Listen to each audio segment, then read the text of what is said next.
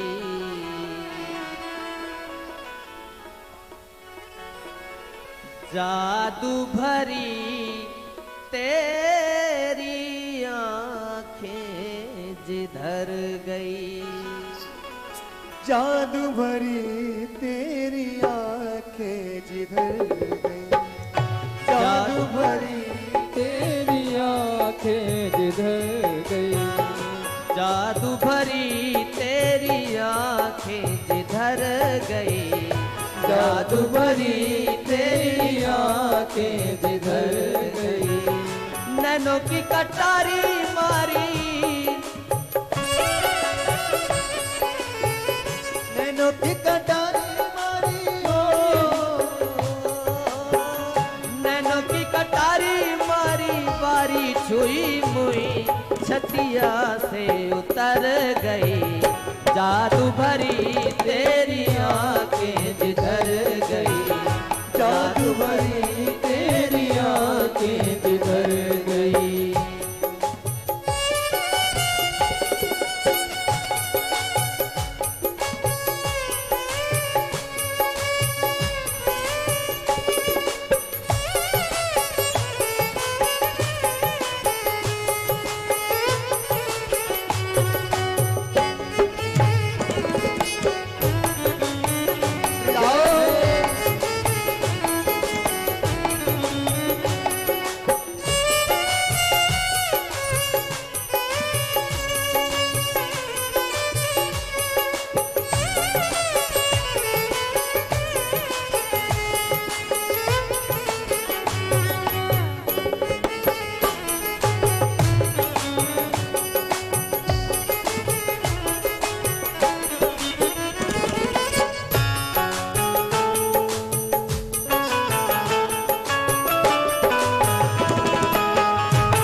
जादू भरी तेरी आंखें जिधर गई, जादू भरी तेरी आंखें जिधर गई।